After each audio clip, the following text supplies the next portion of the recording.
You're listening to M.T.V.B. Podcast. Movies, TV, video and board games. This show may contain swearing.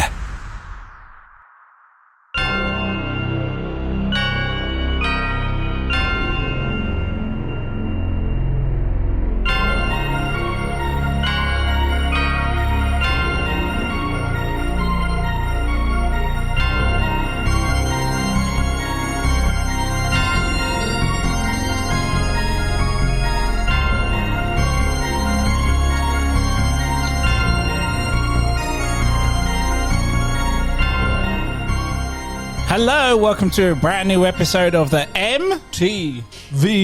podcast, the podcast that talks about my four favourite subjects, that's movies, TV shows, video games, and board games. I'm your host, Anthony, as well as most people know me as the Ant-Man, and welcome. This week we're continuing our spectacular season in October. 2 weeks ago we did Hellraiser, last week we did Hannibal, this week we're going to move over to Texas and go see our friend Leatherface in the Texas Chainsaw Massacre movies. I'm joined around the table by the guys I love to talk about Texas Chainsaw Massacre movies. Introduce yourself around the table, please. Hi guys, it's John, JK47. Hello everyone, it's Dave, aka Delicious Dave's Sweet Barbecue Ribs. It's the prime meat. Very good, sir. How are we, guys? Welcome back for Spooktacular season. Yeah. Just a heads up for people that aren't aware about Spooktacular season. Every episode in October, we talk about a famous movie franchise and go through some of its sequels and obviously backlash some of the other sequels we don't talk about. Obviously, this week's the Texas Chainsaw Massacre movies. Guys, what is your history with these films at all? Did you watch these at a young age, or did you watch them like John? You were old enough to see it in the cinema. Did you go see it in the movies? No, I watched 1974. In 1974. No, I watched it later on, a few years later. Was it a hooky copy? It was. I thought it would be a VHS hooky copy. My mate's pub. So a hooky copy, everyone, in Ireland was called a pirate copy. Pirate copy. Yeah. That's why they calls it hooky. Yeah. What about you, Dave? When was the first time you watched Texas Chainsaw Massacre? Yeah, I was a teenager, I think. Or was it the first one? Yes. Okay. The very first, the 74 one. Yeah, same with me. I mean, we had to go through a phase where it was banned in this country for a while, wasn't it? Yeah. I didn't get to see it till very late 90s, where it was sort of coming out of a band release. I mean, when I watched it, it was still banned, so I had to borrow, a hooky copy from a friend of mine's brother. How is it for you watching it for the first time? I mean, for me, I kind of felt it was really happening. Like, it's shot quite very documentary style, the first half of the movie anyway, and then it just really freaked me out because it's nothing I had seen before. No. When it, you come into the whole cannibalism thing. Yeah, I found it quite terrifying. Because I think this was one of the first proper gory horrors I'd seen. Because I say gory, but I'd seen things like Predator and stuff like that. Oh, before you saw this, right? Okay, but this was the first sort of gore, gore fest. Yeah, gore fest. Did it intrigue you much because it was a banned film? I don't think I knew it was banned. Did you know it was banned at all? No. I think that was I think that was a bit before my time, but I remember by that point that it had had made its name for itself. Do we even know why it got banned? No idea. No. I mean, I watched it when I was in Ireland. Of course, the Catholic Church banned everything. I was going to say, was it a case of people like Exorcist, people fainted? Oh my god, it's so real. That and a lot of other films that were banned just made us want to watch them even more. So. Wasn't the tagline for the movie it really happened or something? Yeah, it's supposedly loosely based on a true story that no one can actually say for certain if it's actually true or not. But which is very clever of how they've done it. Well, like we said in the Silence of the Lambs Hannibal section. Yes, we did. It is based on, it's kind of taking inspiration from Ed Gein, the American serial killer. Because he had his mum died. He kept her in the house, locked away, and he was grave robbing, which they've taken in the first one, used that, which we'll talk about. And he also made we talked about it again, so I won't go into too much detail, but he made things like a suit of women's breasts on, right, a belt of nipples, a face lampshade, skull bowls, and all that sort of stuff. So that's quite heavily inspired by that, then, isn't it? yeah. Yeah. But did it take place in Texas as well? I'm not really. No, I think it was he Wisconsin wasn't. or something. Yeah, Like he wasn't in Texas, so I think they've just moved that. Apparently, in the 1990s, the BBFC said of Texas Chainsaw Massacre, the film was refused certification because of the perceived degree of terrorization of women and threat to defenseless women. Oh, right. I mean, if you've seen those movies, those women are fucking terrorized. Yeah. Then all of a sudden it was just okay to go to go with it. Did the women of the country go, yeah, it's all right. Well, let's not advocate that. Yeah, exactly. Trying to think anything else to it. So obviously we're going to talk about on this episode the first one, the classic as always. Obviously then we're going to do the terrible part 2. We'll go into that one, and then after that we're going to go to the remake from Michael Bay 2003. We'll mention the other ones very lightly as well. I haven't seen some of them, but I know of them. There is a lot of them. There is a lot, isn't there? There's a lot. I mean, I thought there was a lot of Hellraiser movies. There's a lot of Texas Chainsaw Massacre movies or spin-offs of them, or whatnot. remakes and whatever. So prequels and all sorts. Yeah. So if we were to do all of them, we'd be sitting here for like this would be like a 5-hour episode Yeah. at least. Nobody got time for that. And plus, we only had a week to get this, watch these and get prepped for this episode as well. So we did pretty well. So let's start with the first one. How is it for you guys? I mean, do you think it still holds up today? And so I think this is a classic. I know I've said that so many times. Mm-hmm. But I still think it holds up today, and it's got that kind of that feel of early horror. yes, Do you know what I'm? Yeah. I'm like very early Evil Dead and all that I've sort been of stuff. thinking a way to Low try budget and trying to articulate it, but it's got that same sort of feel. It's maybe the same cinematography and stuff like that. And it's got a nostalgia thing for me now. Okay. But I still think it does hold up. Yeah. As a the story is quite simple. Yes. It's, but then I like that. Sometimes you just want to switch off and I mean, again, going back to Evil Dead, it's simply just kids going in cabin in the woods and being spooked out, whatnot. I mean, this is kind of like it's technically a road trip, isn't it? And then the first one, yeah, it starts off, and I love the little opening to the original Texas Chainsaw Massacre. Yes, does it come up with writing saying... Yeah, it comes up with writing talking about how there's been reports and there's been someone's been digging up graves. Yeah. And then you get like I wish you had that. We'd prepared that sound effect. Do you remember the sound effect? Yeah. Which is kind of like I don't know what that is. I'm wondering. It's the flash. I was going to say, It's I'm the wondering flash if of it's the an old camera thing, isn't it? flash bulb recharging. So that's what I think. So it shows is, like a flash, and it Hopefully I shows can find all it. these gory like still images, and it's like. And then I think it's then the it bulb shows cooling another down, and then it isn't shows Yeah. another one of like gory hands, and it's very like visceral gore, and then it cuts to like a nice sort of really orangey shot. There's a very warm orange hot palette. Yes, that's right. Which for me just puts me in like Texas, sweaty, you're always hot, always sweaty, sun, beating sun, and then it's got this really good shot of like a body that's that old fashioned well no, it's the old fashioned style of gore, isn't it? So they've made some dummy and just grimmed it up by like putting Gungy there you go. That's it, yeah. That's the one, yeah. Play it again. And I'm going to try to see if I can Bluetooth it. Okay. Carry on. Anyway, so you've got this corpse sitting posed on top of a grave in the graves where they've been robbed. Yes, aren't they like... Yeah. Yes. It's sitting on there. So you're like, this is fucked up already. But that sound... To a good start. that sound, for me, I think is one of those creepy horror sounds. It's the iconic sound, isn't it? Yeah. Like, if you hear that sound, you know it's from Texas, don't you? And it's been used in other things, as like parodies or as like little aside, little nods to Texas Chainsaw and things like that. I think it was used in an episode of Spaced. I can't remember which one. Yes, it is. Yes, it is. Yeah. With the pictures. Yes. Yes, it is, yes. So, like I say, it pops up in all sorts of things. But have you got it ready? Hang on, I'll keep waffling on then. Keep going. So yeah, I think you can come in at some point, John.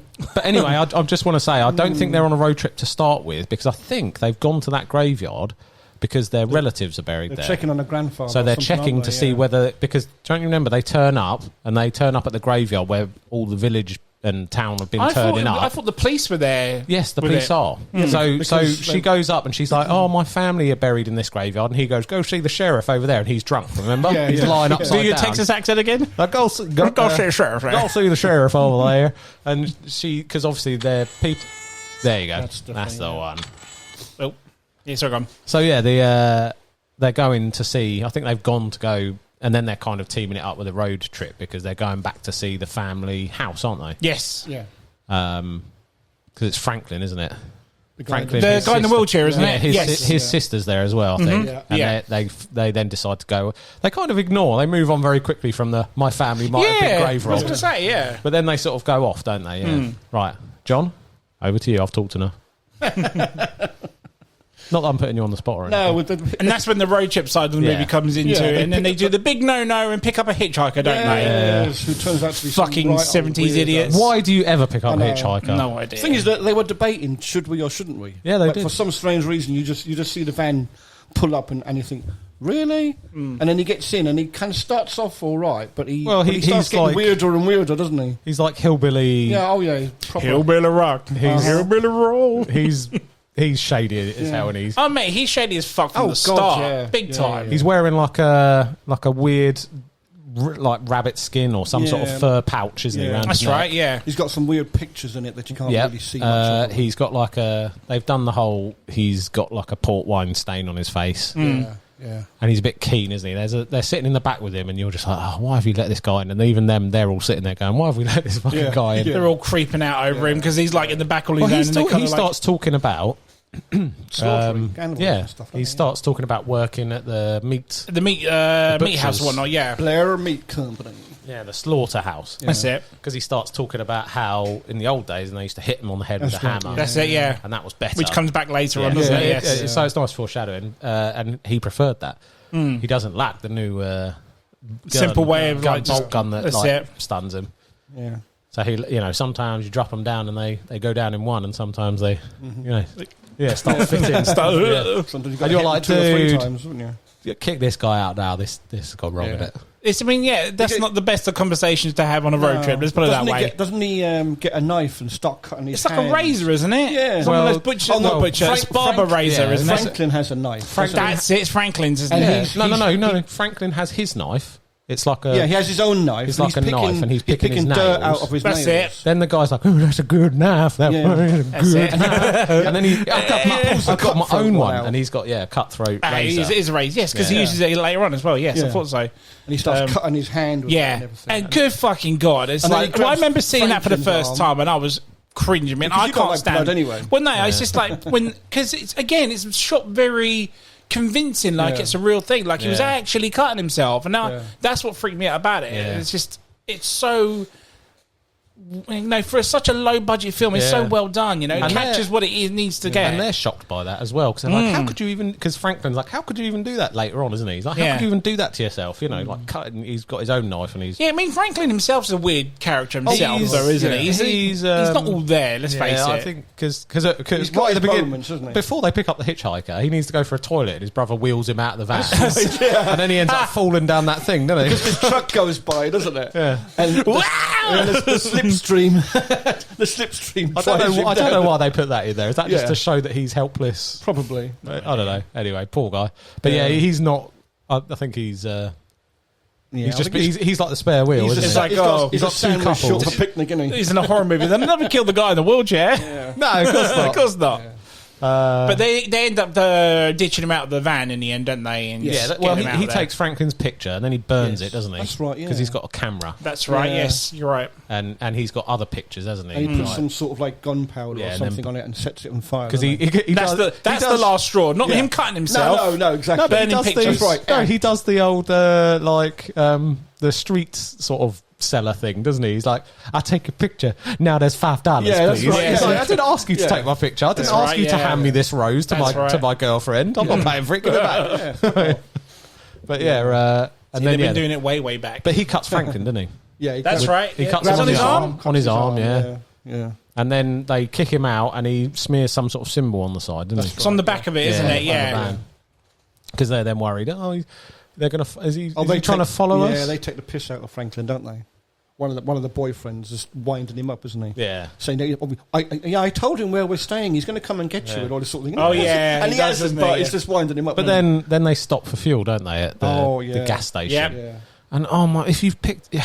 That's where the old man is, isn't it? Yeah. Yes. But you've you've stopped and picked up a hitchhiker. Big strike there. Mm-hmm. And now you're going to stop at the shadiest, middle of nowhere. The shadiest wrong turn looking station, Do you right? know what? The moment I saw that, and I'd remembered it, I was like... And it's even got that weird disabled sort of cousin guy, isn't it? Yeah. Who's just washing the car, isn't he? The pump attendant. Yeah.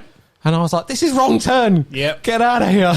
We need to do that on Spooktacular. Yeah, wrong turn would be a good one, yeah. It's wicked.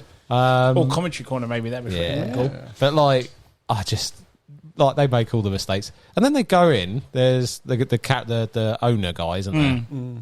And he's like, I ain't got no gas. Ain't got no gas. Not getting no gas till Monday. And they're like, oh. Is it because he's seen the symbol on the side of the van? I think it is. It is, isn't it? But that's sort of jumping ahead. At this point, we don't know who he is. No, and then one of them goes in, and there's a really shady meat smoking bit in there, isn't there? Yeah.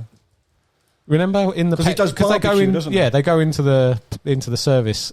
I say service station in the loosest possible way, and he's got that rack of all sausages. That's right. Yes, smoking, and it's like if you trust service station food in this country in a developed place, I ain't fucking trusting sausages. Exactly, nowhere. I don't even trust a Scotch egg in a fucking petrol station. But one of them comes out and he's like, I got barbecue for us all. What are you doing? Yeah. We all know what that's going to be. That's people. Yeah.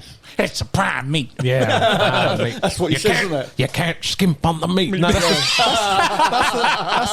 the second one. That's the second one, yeah. But, okay. He wins that. But he does have a classic line in this one as well, the dad. Jim Sudo or Sido or whatever his name is. He's brilliant. And then they go to find the Franklin sort of family's old manor house, don't they? Yeah. And it's like a ruin, isn't it? And they're just dicking around being teenagers. This is the house, the house, isn't it? The grandfather's house or something, isn't it? Yeah. It's not their house though. It's not the cannibal family's house. No, this is just the next one. Oh no, they're the next one along. Right, yes. So you remember, it's just another house. It's all burnt out. Is this the one when Franklin goes in and he's like, because all the other four are like couples. They're all and he's all on his own. They run upstairs. Franklin's trying to wheel himself in. He's like, no, you wouldn't come in with him. Having some weird thing. And then two of them decide they're going to go down to the... because he told them that they used to be like a swimming pool, like a swimming hole. Swimming hole, that's it. And so they say, oh, can you tell us where it is we're going to go? And he goes, yeah, it's just follow between the sheds. There's that pathway that leads down there. And when they get down there, there's fuck all. It's just a big hole in the ground, basically, isn't it? But then they see that there's another house. They see the windmill. That's the house, isn't it? Yeah, that's the one. And they see the windmill going around. So they hear a generator. They've got power. Well, no, they hear a generator as well, don't they? So they're like, they must have petrol. or diesel. Yeah. And then they go, don't they, over there? Got no fuel. Got no petrol. So then they go there because they're going to trade, aren't they, and try and get some fuel off them. Exactly. Yeah. And they go and snoop in someone's house. Someone's house. Fucking idiots. Yeah. Well, uninvited and everything. I mean, they've seen all the old cars, haven't they, under the netting? That's right. Yeah. So they've been collecting, and they still haven't worked out why they're there. Yeah. Well. 70s teenagers, mate. Yeah, I know, man. You know. First time for everything. Yeah. It's weird because we look at it now and be like, fuck that. I'm going the other way. Yeah, but I suppose society now, it's a lot more dangerous, isn't it? Yeah. Like, you always hear your parents going, oh, well, when I was a kid, we could leave our doors unlocked and kids would play out from sun up till sundown. We didn't even know where they were. We didn't have mobiles. Yeah. Exactly. They just go off on their bikes now because it's kind of... There wasn't a pedo inside. No, now we're a bit more heightened on stuff. So I imagine back then that was not, walking in someone's house. Exactly, it's not as like we look back on it now and like, what are you fucking doing? Yeah. Have you not heard of Stranger Danger? Stranger Danger. Yeah. Oh my god. But so then there's two of them, isn't there? There's one of the girls and one of the boys. Mm-hmm. The guy with the glasses, isn't it? No, there's Franklin's brother, I think, is the blonde-haired one, The blonde-haired guy. Oh, that's not what I'm thinking of. I think he's the... No, he's not the first one that gets... Yeah, he is. It's Franklin's brother, the blonde-haired one with the blue shirt and the jeans. That's the one I'm thinking of. Yeah. Yes, that's it. Because he goes in, doesn't he, to look around. He leaves the blanket. And this is when we see all the furniture made out of bones. Yeah, so he... this is feathers all over the ground. I was going to say, this is a really good sort of part of it, isn't it? Because he leaves his... this freaked me out. He leaves his blanket on the porch, doesn't he, and goes inside. Yeah. And then he walks into one room, like the sitting room, and like you say, it's got loads of... It's just... Yeah. Birds in cages. Like chickens. Chickens about. Yeah, and there's like chairs made of bones and... It's literally a human set of bones as well, isn't it? It's not. It's like, because you can see like the shoulder blades as part of the frame they've been and stuff. used it, and he sees like lamps with faces over and stuff like that, and why he doesn't just piece out of that and like leave. And this is the one that's got the hallway with the metal door in the back, right? Yeah. It's leading from the front door, isn't it? It is, that's it, yeah. And it's a really good early horror setup, this.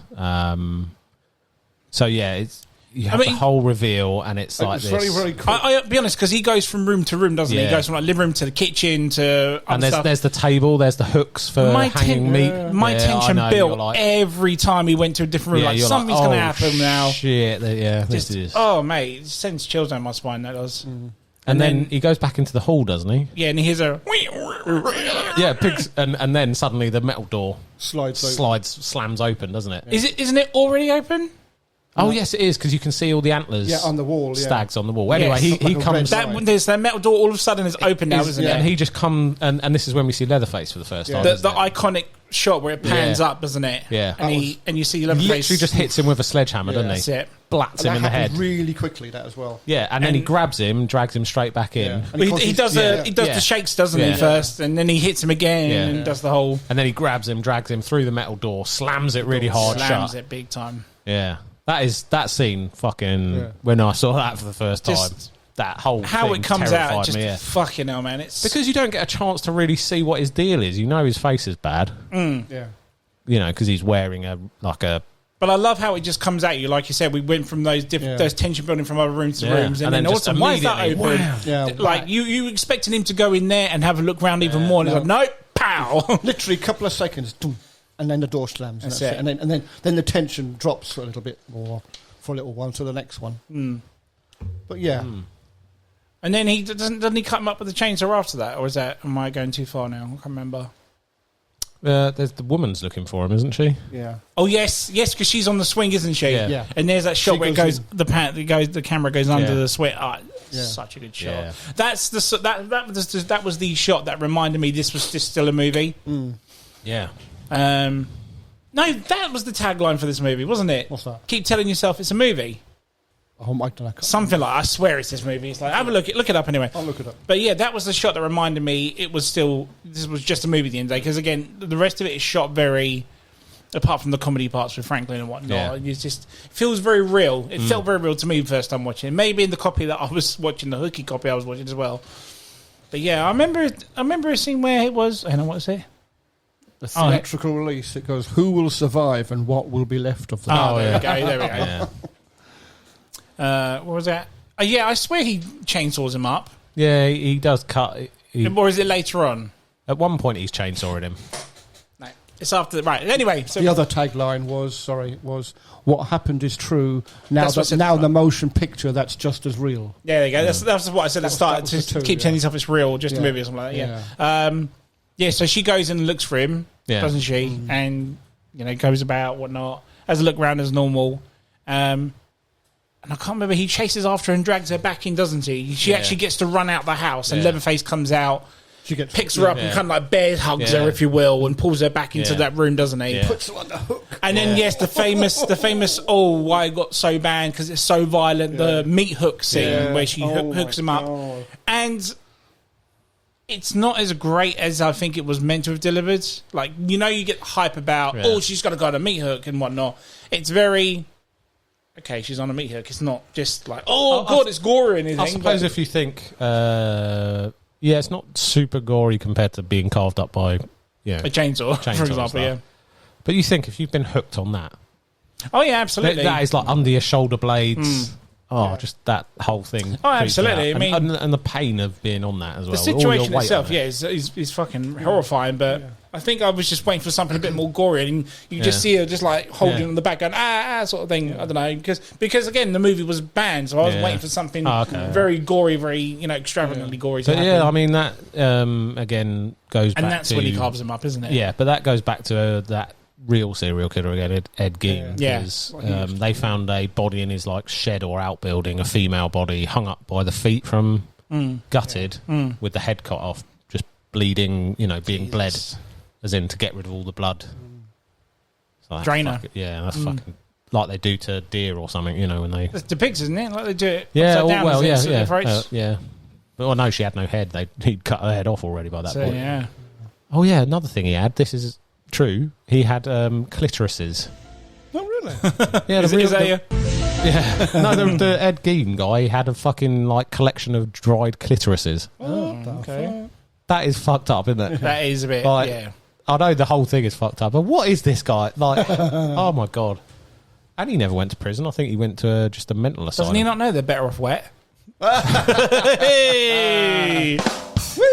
That's the kind of humour you need for the second movie. Oh my god. So one couple's already dead. Yeah.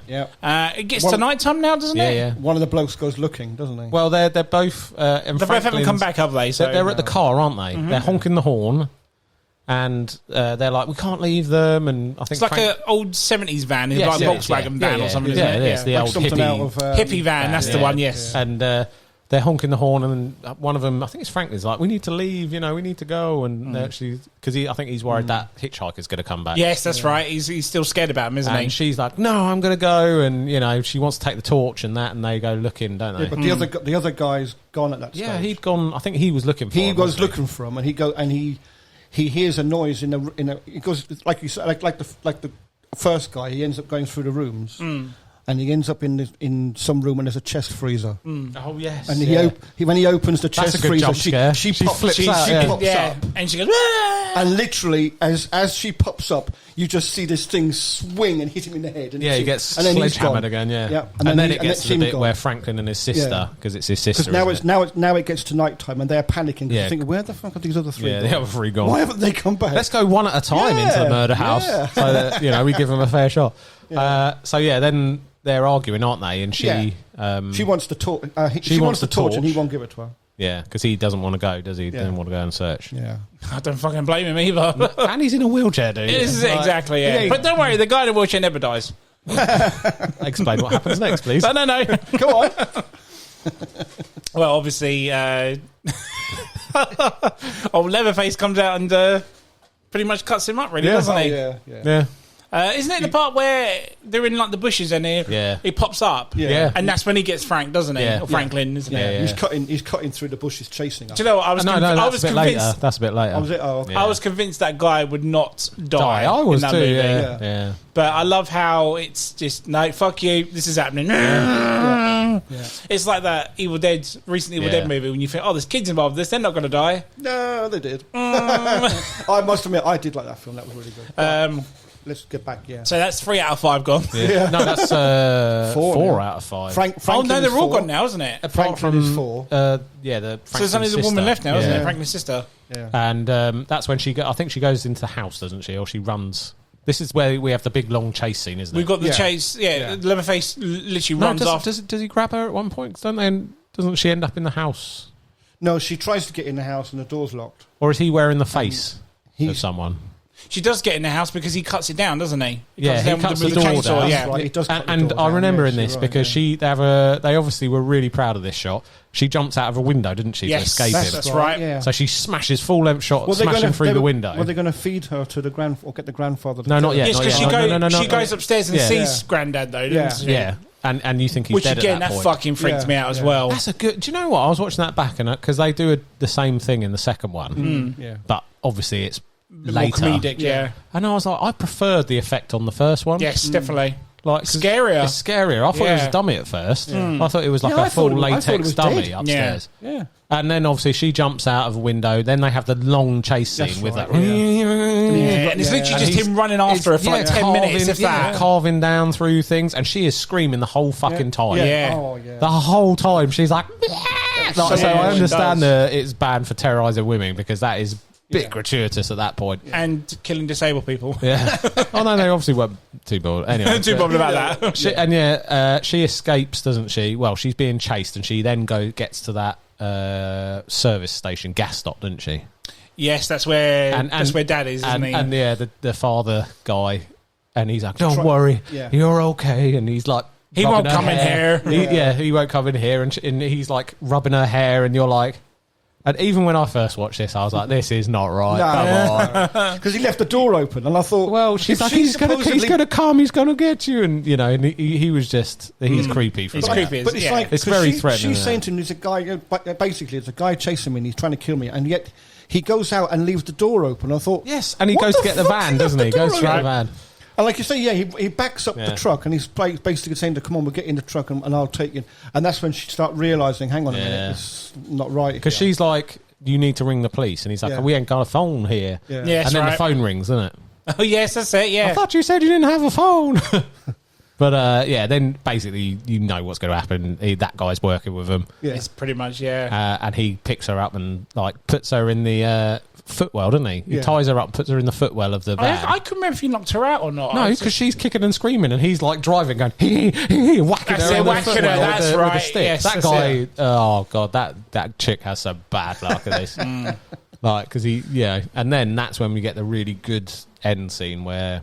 Well, before that, because he gets to the house, doesn't he? And he sees the doors all broken up. Look what your brother did to the door! He sees the original hitchhiker, doesn't he? That's right, yeah. Who's on the thing, and he's like beating him and kicking him, and he turns out to be one of them anyway. Oh yeah, of course he is. Look what your older brother did to the door. Look what your brother did to the door. And then they get her out, you know. Yeah.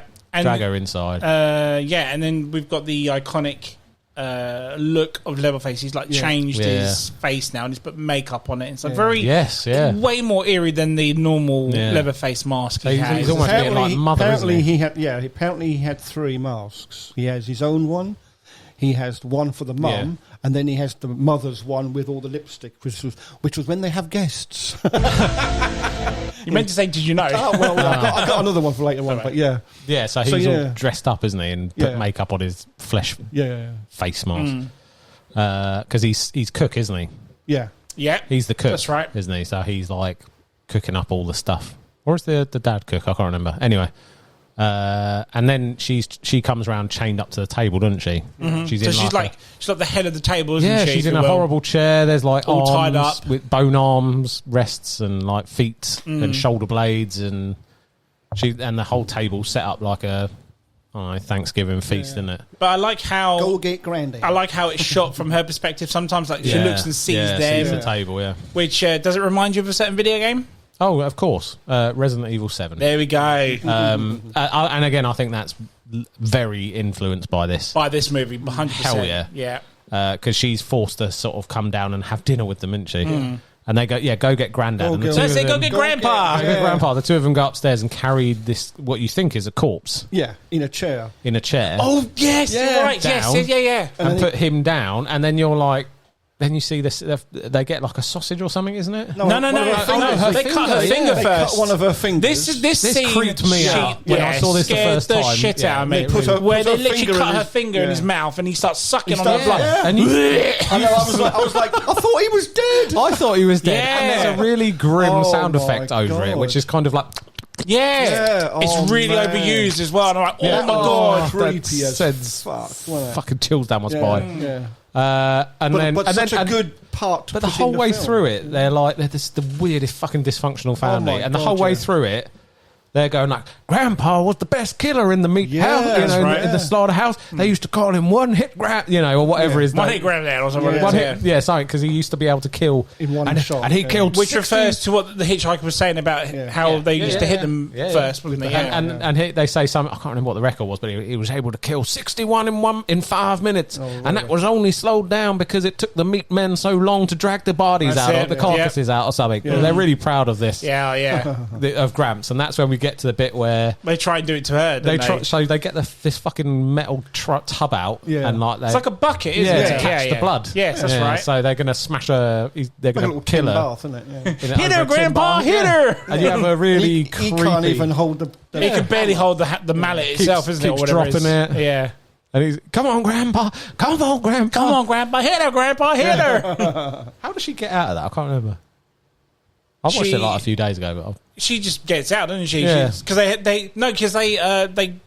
take her off the chair to lean over, don't they? Yeah. So I think she just slips through one. But her in that scene, there's that scene where before all this with Grandpa and whatnot, they constantly do shots of her where like she's going insane, and lots of close up on her eyes, and she's all tied up, she's mouth gagged and everything, and they're all looking at her laughing, smiling, and ripping the piss out of her. And then there's this one scene where Leatherface comes up to her really close. And again, it's such an eerie thing. It's like, I don't want that coming close to me. But her reaction to it is just like, no, get away. It's so frightening. But anyway, you were saying, like, she gets away, doesn't she? Then she runs out and jumps out another window. Oh, no, she's right, yes. Yeah, she jumps out. There were two full-on window jump outs. So I was like, run to the door, girl. Come on. Just go through a door, for fuck's sake. Look what you're... But as she's running... she's running up the main road out of the farm that goes to a main road, isn't she? Yeah. But at the same time, the hitchhiker guy's behind her, slashing at her, cutting her with the razor, isn't he? Yeah. And how she manages to still run and keep getting cut and whatnot is unreal. I'm surprised she doesn't trip over a tree root in the classic horror trope and then go, get killed. But... what happens to him? Well, she runs out onto this main road, and again, use this term lightly because it's nowhere Texas. Yeah. And he gets smashed by an Arctic lorry, doesn't he? Gets run over completely, doesn't he? Exploded by this exploded thing. And then the guy jumps out and she's like, Mister, there's someone cut. Because Leatherface is chasing his way, with his chainsaw, isn't he? And he's like, what you talking about? What you talking about? I know. And did you know that truck that pulls up and the guy gets out to help her? It's the meat truck, isn't it? No. The name on the door. Black something, isn't it? No? That's in the other one. In the know. first one, the name on the door is either E or J Gwynn, like Quinn. And I'm wondering if that was a nod to Ed Gein, the actual killer. Maybe. Because it just seemed... Because they could have had any name on that truck, but why put a name that was very similar to his? I might be reading a lot more into it than what is it. It looks like a livestock truck as well, though. Yeah. Yeah, it's like isn't it like an 18-wheeler sort of Yeah, thing? But the back of it looks like where you transport animals in. But I love how, because it's a black driver, a big black driver that comes out and helps her. Looks like G. And they run round the van. And then I love the part where he throws his wrench at Leatherface. Hits him on the head, doesn't it? And he falls down. But doesn't he hurt his leg? Yeah, Leatherface trips over and cuts his leg. The chainsaw cuts his leg. That's it. And then he does that chainsaw dance in the road. Oh, yeah, and not just there, because she gets away, doesn't she? Yeah. Well, no, then another car. That's it. She jumps in the back of another car, leaves this guy. I don't know what happened to that. The black driver guy, that poor guy. Black guy, She jumps in, flips into the back of her pickup, doesn't she? That's right. Yeah. And he's trying to chase and chainsaw her, and then they drive off with a gammy leg. He's cut himself. And then she drives off, doesn't she, into the sunset, and he's... So she's escaped, essentially, isn't it? Yeah. And he's doing that dance. Chainsaw dance, swinging it around his head. And then just a hard cut, isn't it, to just get the credits. Did you expect it to end like that, just a cut like that? No, I thought there'd be a little bit more to it. But I thought there'd be like something like such and such escaped. She's now okay or whatever, or she's gone back, and then there was no bodies there or something. It's literally just straight to credits, isn't it? Exactly. Yeah. Yeah, it does leave you wondering what happened to the family, because obviously she would then presumably go and find the police and be like, "Get the fuck back there with everyone." Exactly. Get all your SWAT, all the helicopters. But then, of course, was it the second one? Yeah, the second one kind of picks up after that, doesn't it? Was it 14, it does at the start. 14 years later. Yeah. But we'll come to that in a second. Jumps. Did you have any more Did You Knows? On the first one? Of the first one? Yeah. Got a couple. Press the button while he searches the internet.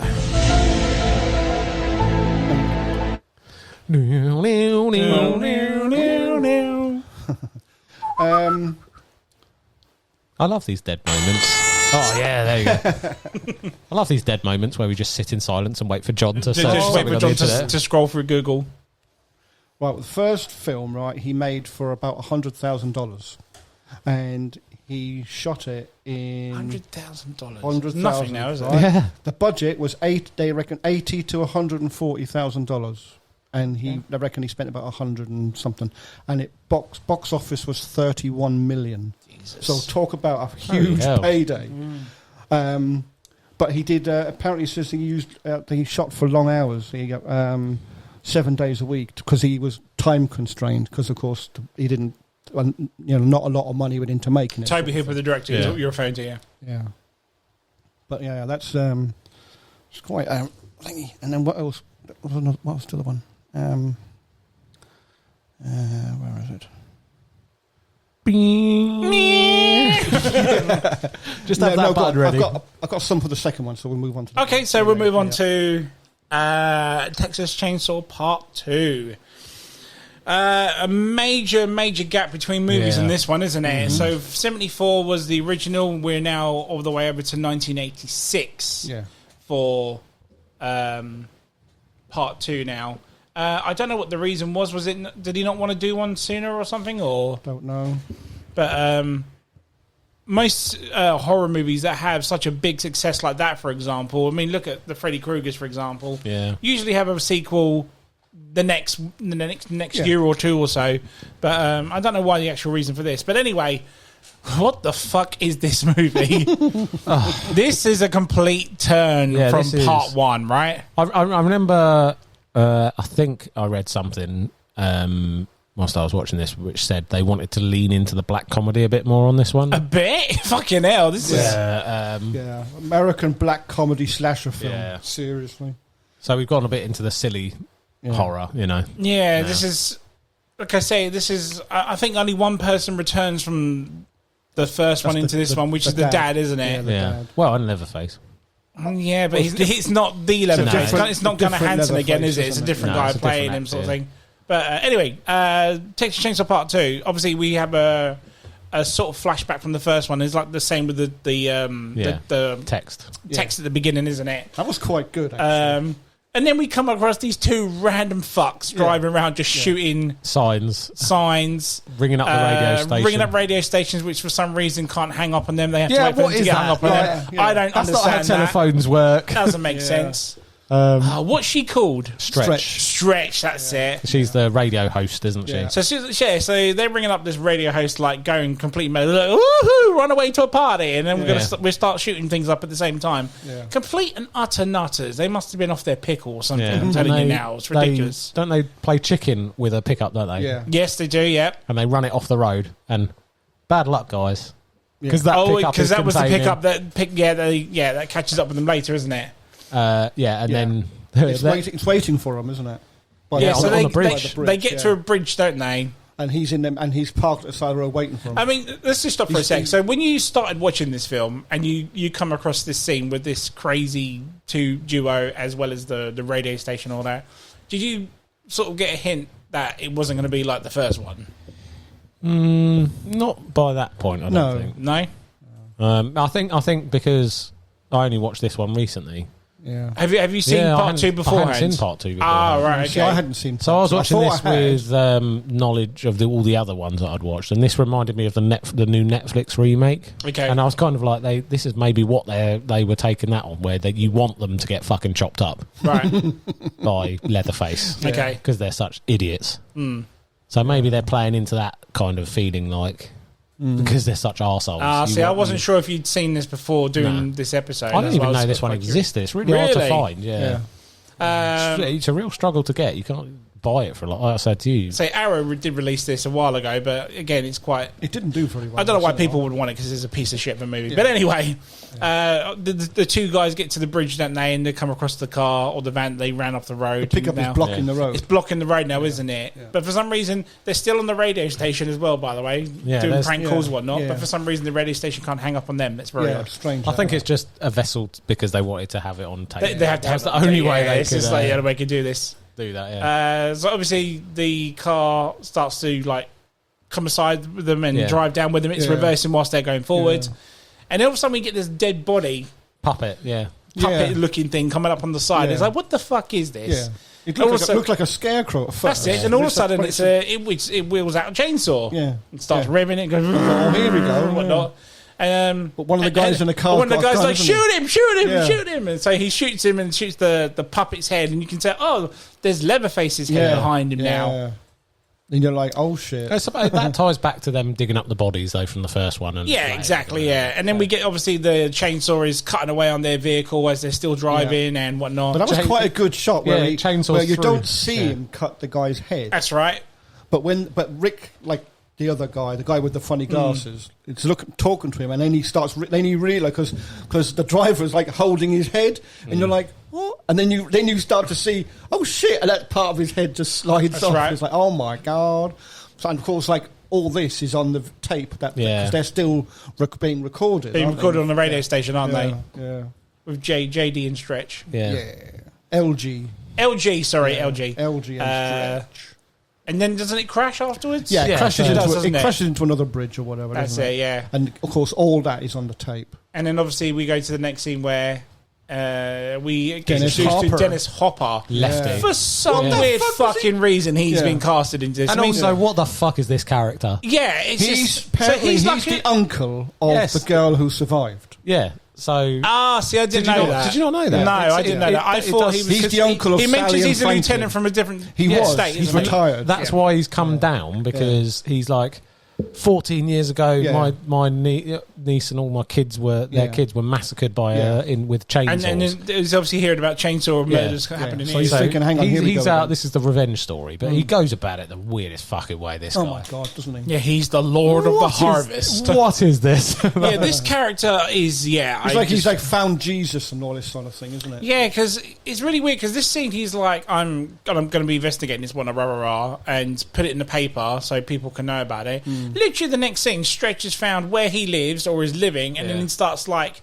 giving him evidence and telling him I've got it on tape and stuff. I was like, how the fuck did she even know that was? Maybe they named it in the article or something. Oh, mate, she's supposed to be an investigative journalist at heart, isn't she? So she's trying to get out of doing that. She wants to work for a she wants to be serious. She doesn't want to be. But anyway, this is what I don't get. Right, she goes to the guy who's on the massive revenge kick and wants to hunt everything down. Dennis Hopper, and goes, "I've got it on tape." And Dennis Hopper or Lefty is like, "No, I'm not interested." No. Yeah, what is wrong with you guys? Put it in the paper to tell people, but hey, I'm not interested. And then when someone does turn up because of the article, and he doesn't give a shit.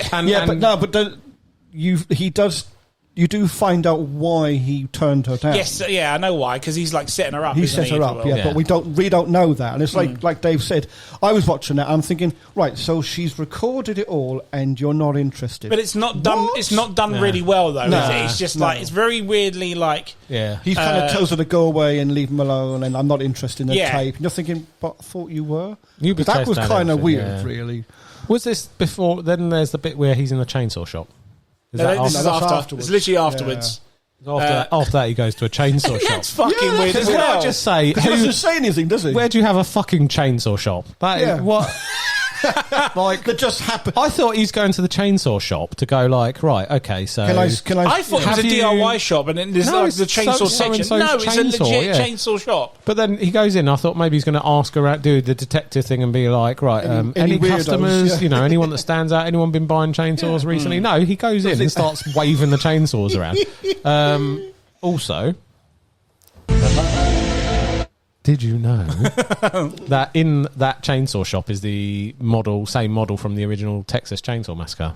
Is it really? Yeah, his original chainsaw is in there as well on the back on one of the shelves. I didn't know. So he picks two small. This is what I like here, right? In the bizarrest way possible, right? So he's obviously We don't know at the time, but he's arming himself, isn't he? Yeah, so he's essentially like getting ready to go and hunt No, I'm not going to shoot. I'm not going to get a gun or anything. No, I'm not going to get a big gun. Chop him up. Like I'm going to go and have a chainsaw sword fight with him. Yeah. So he gets the longsword chainsaw, doesn't he? That's right. And then the he's two small ones. Yeah, and then he's like, "Oh, maybe I might get my long chainsaw disarmed, so I'll have 2-hand chainsaws." And they are really tiny as He's well. like, what is this? This is madness. And he just puts the money down on the thing, so Yeah. the guy just takes it. Yeah. And then he goes out to go test it on just this random Could I log. also just point out, right, that this guy, right, you've got some guy who hasn't talked to you, he's walked into your chainsaw shop, right, then he's laid out loads of fucking money on, now he's dancing, waving chainsaws like he's attacking someone, and you're just like, yep, seems normal, I'm just going to take this money. You want to go test it out? And then he's like cheering at him, testing it out. He's like saying, look at him go. I mean, Lefty should have been like, so I need to weird. check this dude out. He runs a chainsaw I need to shop. run like a security check just in case, you know. But not in 1986. No. So Lefty goes back to her radio station, isn't it? And then the guy turns up who's a fan, isn't he? Yes, Chop Top. Mr. Narmvet. Mr. Chop Top. But no, doesn't she play the thing first? Well, Lefty's on the stairs. He says, "Can you play it for me?" After the whole he gives thing. a like. She goes to the cook-off, doesn't she? Oh yeah, there's Oh, the cook-off. We forgot about that. There's a chili cook-off, and she's like this. Hi, it's Stretch, your live reporter. Yeah, that's it. And of course, the guy who kind of wins the award every year is the dad from the first one. And you're like, what the fuck? It's the prime meat. Yeah. Excuse me, what is it that makes your barbecue so good? It's the meat. You can't skimp on the meat. It's the prime meat. I love this state. And then doesn't she like pick a tooth out? He goes, "Oh, there's a little pride there." No, he's like, "Oh, that's one of those hard shell corns." Yeah. I was like, "What's that?" Even the trophies, because they fill it with like chili on the top, don't they? And then it's like dripping on his suit and stuff. Yeah. But what the fuck? They're just leaning into the bizarre over the top, I think. Yeah, and then she does play the thing because he's driving home with that trophy, and he's like, "What the hell is this? I don't want." My boy's been caught on tape or whatever. She plays the tape. Yeah, that's it. Yeah. So after that, what have you done? You've been That's it. Lefty goes to her and says, "Can you play the tape live?" And she goes, "I don't think we can." Because no, she's already played it. She's already played it. Yeah. No. Before she plays it, he goes and asks her to play it. Yeah. And she says she can't. She thinks that the law would be against her, and he basically convinces her to play the tape. Yeah. He's setting and this is when the dad's hearing it. Yeah. That's the setup. Yeah.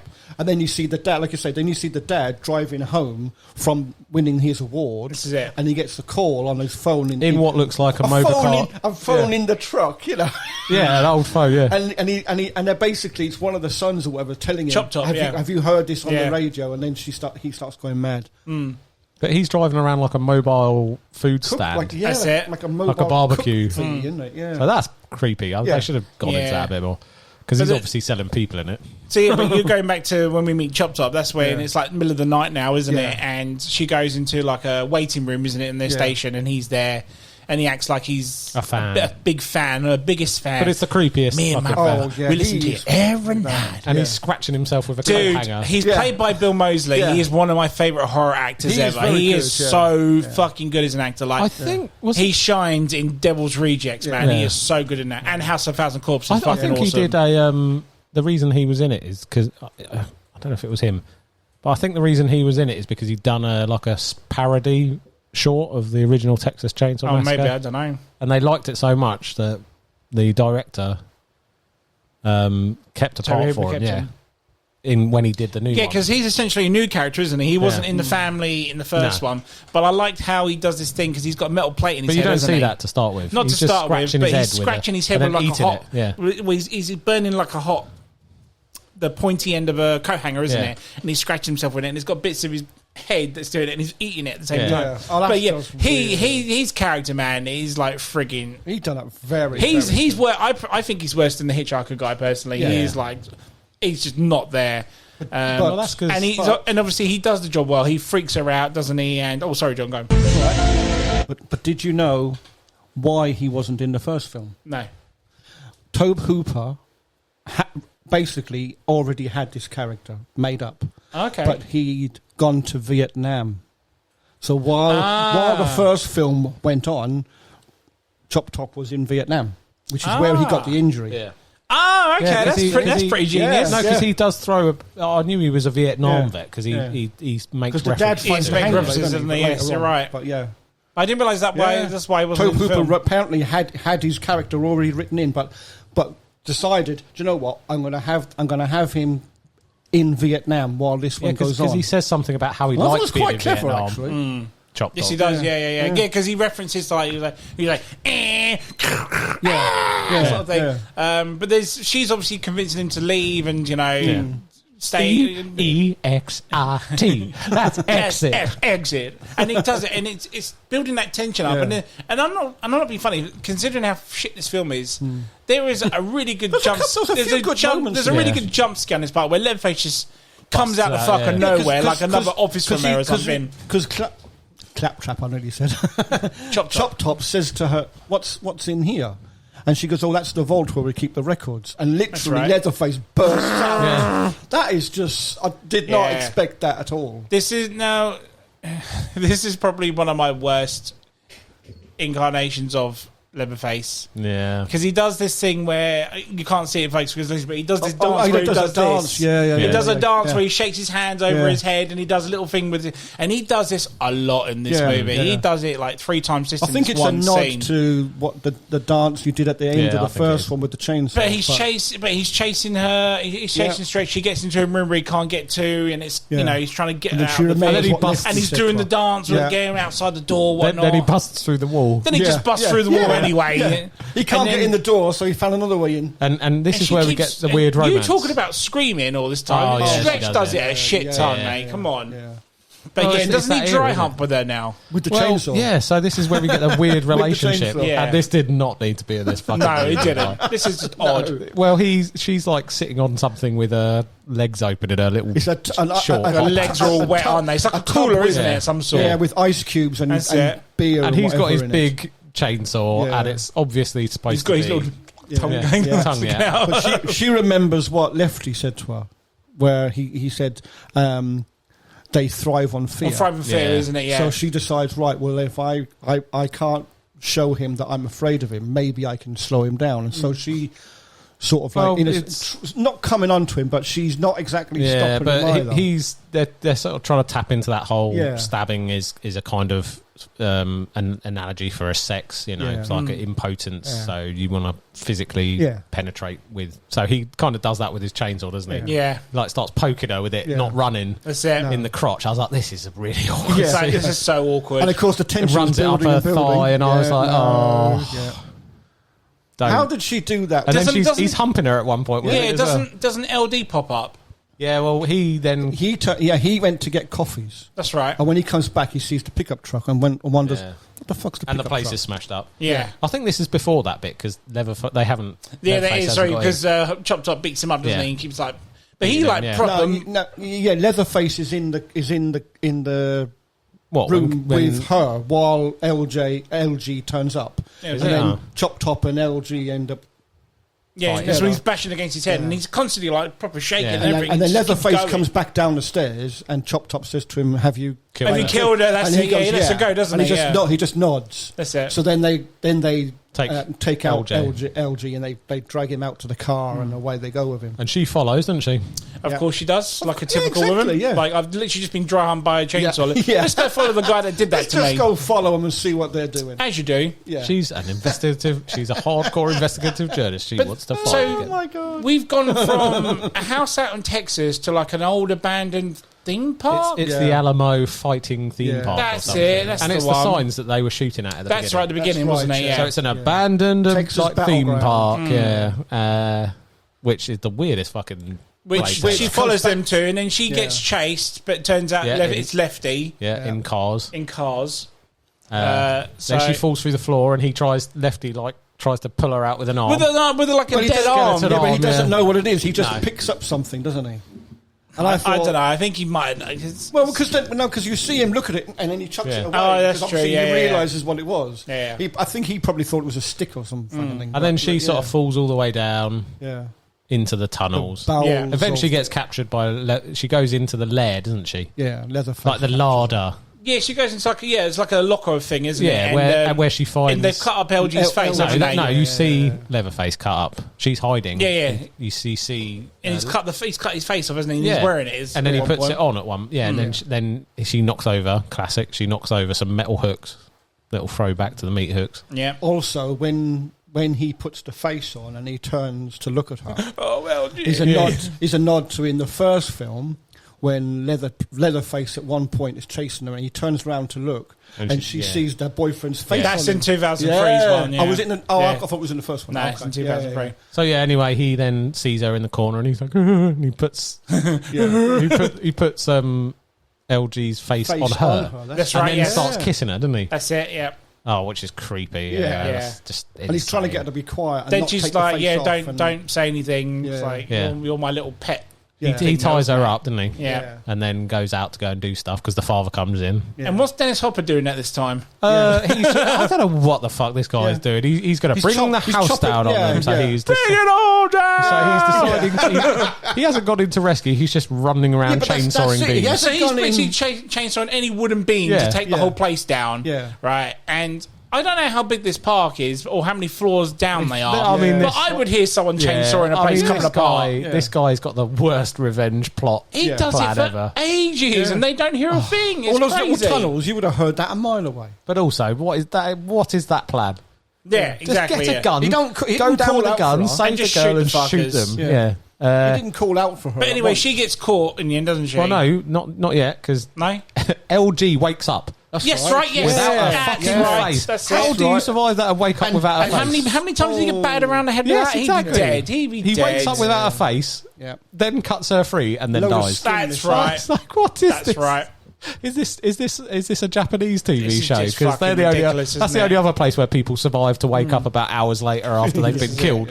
Yeah. And then they spot her, don't they? Yeah. Chop's carrying one of those dead body things. He's got the same puppet again, isn't he? Is it the same one? I can't remember. It's the same puppet. But then even his character goes bit bizarre. Way bizarre. Then they do the redo of the and he's constant, isn't he? He's very constant on that scene. He says, they do the redo of the feast scene, don't they? Yes, you're right. Yes, because Grandpa comes back. Grandpa comes back, and he doesn't look as good in this one. No, he looks a bit more like he's gained weight. He looks even more real.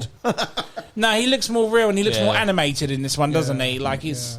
And his face is more expressive. He's like, that's it. That's right. And he's got like dribble coming out of him stuff. And they try to do the whole thing by hitting him on the head again, don't they? Which he can't. Which again, whilst all this is happening, Dennis Hopper's a floor still above, chainsawing stuff, just chainsawing wooden beams for the sake. And this whole building's coming down. No one hears a fucking thing. It's ridiculous. There's some lines in this as well. There's two that the dad keeps saying. I can't remember what they are. I remember one of them, but it's a bit later on. I'll say it. Oh, go on, just say it. No, I'll say it later. Oh, say it later on, okay. Anyway, so they get back to this thing. Doesn't he then bust in at some point before they busts in and saves this it, is Lefty, busts in. They have a chainsaw fight on top of the table. On the table. Him and Leatherface. Well, first, he chainsaws the dad in the crutch. In the arse. In the arse, that's it. And then he ducks under the table and he says a comedy line where he's like, it's what always happens, the small businessman gets it in the ass. That's it. It's like, what is this? This is a comedy now. He literally carries it, that film. This is a fucking comedy now. And they have a big chainsaw sword fight. Yeah. Fucking chainsaw sword fight. Ridiculously. The moment you hit another chainsaw, that's going to rip it out of your hands, isn't it? Sure. But did you know it was... sorry, but he's a professional, John. At no point are the chains actually moving on the chainsaw. Of course not. Are they not? No. If you look at them, I mean, you've got all the noise, but the chain's not moving. Are you fucking kidding me? Of course you're not going to have live chainsaws for actors. And in all honesty, if you really watch it, you can tell that's not Dennis Hopper doing it either. Yeah. The stunt double in this is so bad. It's like, you can tell. I kind of like that, though. I like it when it cuts to their face. It was a so he proper stabs Leatherface with that chainsaw as well, and still manages to stay standing. It's ridiculous. He guts him, doesn't he? Big time, yeah. And then the dad stretches. He's got a grenade, doesn't he? He finds the grenade. That's his little get out plan or something. That's it, yeah. And he blows it up under the table, and that's presumably the end of Lefty. No, he does, but I don't think he'd meant because he unpinned he didn't mean it. to. No, he didn't mean to. I think he was planning it, but then something happens. He ends up getting the chainsaw goes through the table. That's and gets it. in the back, and he drops it. That's right. That's what sets it off. But that goes by then. Chop Tops chased her outside, so they're Do we outside. see Leatherface after this? Because No, this is it. That's what I'm saying. That's the end of both And of them. Lefty. Yeah. What a stupid ending. And it's literally just stretching Chop Top now, and she goes running, trying to escape from And him. she's climbing up and higher this and is higher. as much of a repeat of the end of the first movie, because Chop Top's basically cutting her while she's trying to escape and stuff and whatnot. And they come across this tower where they've kind of... And then she climbs up. It's kind of like a shrine. Yeah. Well, they made it into a shrine to grandmother. For grandmother, that's Grandma's in there. But at one point, it looks like with a chainsaw on her lap. Well, this looks like it's a skeleton, right? Oh yeah, she looks really. Looks bad. like she's dead, but at one point, I'm sure she turns her head. Like, is she supposed to be alive, like Grandpa? Like, what is this? Possibly. A remake of that? I remember she had a bit of a cheekbone structure on her, so I'm not sure if it was like big. Yeah. And she, like you said, she had a little granny's. Or grandma's does she like grab something and then the head turns? Maybe. Yeah, Maybe because like she's trying to get the chainsaw out. Yeah, because he's like, no, get away from Grandma, Yeah. get away from her, And he's still cutting her away. And then Lefty because she's trying to start the chainsaw, isn't she? Yeah. That's right, yeah. And he's slicing at her, and then she gets it started and chainsaws him, doesn't she? Pretty much, and then he falls off all the way down into the tunnel. into the tunnel. She does a little dance. Yeah. Movie ends. Yeah. Well, does she essentially do the same dance as Leatherface? It's not far off from the first I was one. watching that, yeah. And behind her, there's all this smoke starts appearing out of the tunnel. Yeah, Yeah, because the grenade went off. because the grenade went in there. I was wondering at first, what the fuck's all that smoke? And then I thought, oh, it must be from when the grenade went off then. Yeah, and then a Well, hard she's, cut she's doing this silly dance. Yeah, this is a bizarre to movie. possibly to one of the weirdest sequels ever made. Yeah. And then looking back at it, when I was thinking again, because I think I've only seen this twice, this movie, that I didn't realise the original poster was a parody of Breakfast Club poster. Yeah. So I think that was one of my things. I was going to say. was it? So so that pretty much says it off. That it's a straight like Dave said, a black comedy regardless. Yeah, it's a comedy. It has some good moments of horror, like I said, a couple of good jump scares and a bizarre character as Chop Top. Do you remember as a movie, man? I think it's of its time, isn't it? Because do you think Toby Hooper thought to himself, look, I'm never going to get the same as the first one, so let's just do a 180 completely and make it more of a comedy than a horror. I'm sure I read somewhere that he wanted to amp up the like black horror sort of thing. So I think it's just a part of its. Possibly. It's like a symptom of the time, isn't it? Also, did you know that Toby Hooper has a cameo in the movie? Yes, he does. He's one of the drunk guys outside Lefty's room, isn't and he throws the thing back at them. He like someone throws something, and he throws it back at them. Yeah. Oh wow. Okay. Do you remember the registration on the car that those two idiots were driving? No, go on. Oh, of course I do. It's FAQ. Oh yeah, okay. FAHQ. Nice. I saw that and I thought, that's quite clever. I wouldn't mind having that. Oh, mate, if we ever do a road trip, we need to be like those guys. I want the glasses, the holographic glasses. I want those glasses. Yeah, the those glasses holographic are cool. ones. They were quite good. That is so 80, those glasses. Yeah. It's unreal. If we did a road trip, it would be 80s, though, wouldn't it? Oh, You could do No, that. 100%. Yeah. 100%, 80s mate. But yeah, what a bizarre movie, man. Just, It's a weird watch, isn't it? Yeah. I mean, you get the first one, don't you? Yeah. And that puts you on like the scare factor one. And this is just like, I mean, It's a different feel, isn't it? it's just, what am I watching? I mean, I remember seeing this for the first time. I wanted to turn it off. It was that bad. Yeah. But because I was watching it with a friend of mine who's been on Spectacular before, but yeah, it's just, I had to see it for myself. I'd heard about it, but never, I had to like experience it for once. Apparently, where are they? Did you know? Right, two things. One, it cost $4.5 million to make, and it only made $8 million in the box office. Yeah. So it didn't do very well. No. But which is why Toby never came back. the sequel received a mixed reception from critics and audiences alike, and positives and negatives referred to the emphasis on black comedy and gore, which departed from the first film's approach that used minimal gore, low budget style and atmosphere to build tension and fear. And director decided to focus on the black comedy, as this was present in the first film but was unacknowledged by viewers because of the gritty content. So he kind of always meant for it to be a little bit humorous, but yeah, it was I don't overshadowed. think it lands, really. That's what I'm saying. I don't think it's, I don't think he does it well enough. No. I mean, there are black comedies Yeah. that I really think are considered. I don't think this is a black comedy. I think this is just wank. Why did you choose to do this one out of all the Leatherface movies? Well, Then? because it was interesting. It's different from the first one, isn't it? Yeah. So all the others are pretty much straight horrors. This Yeah. one was kind of like the black sheep of the sequels, isn't it? Have you not seen the Netflix remake? I have seen the Netflix one. Yeah, I don't think I have. That's a black sheep of the family. Oh, is it? Oh, okay. But it's very horror though compared It to is two, very though, horror, isn't it? yeah, but it. At the end of the day, But we'll talk about that in a second. Okay, so, all right. yeah. Let's go on to 2003. Yeah, but I was going to say rate out of 10 first and second film then. We've never done this before. No.